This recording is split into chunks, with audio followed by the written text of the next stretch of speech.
পরমব্রত চরম সুবিধাবাদী। এরকম আরও আছে, কৌশিক সেন, স্বস্তিকা মুখার্জি, এরা বামপন্থী ক্যাটাগরির, কিন্তু সুবিধাবাদী সাব ক্যাটাগরির মানুষ। তাই যে সমস্ত বিজেপির বিধায়ক বা বিজেপির নেতারা এই যে এদের মিষ্টি মিষ্টি কথায় গলে যাচ্ছেন, তাদেরকে একটু সাবধান করে দিই। এদেরকে যদি আবার আপনারা ওই সামনের সারিতে রেখেছেন, তাহলে আগামী 5 বছর পর এদের এই যে এখন যে চেহারা দেখছেন, এটা পাল্টে যাবে।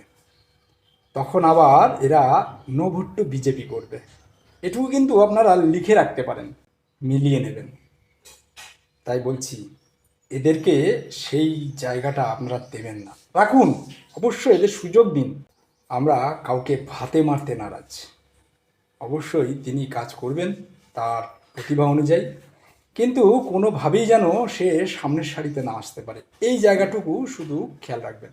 বাকি আর কিছু বলার নেই। সকলে ভালো থাকবেন।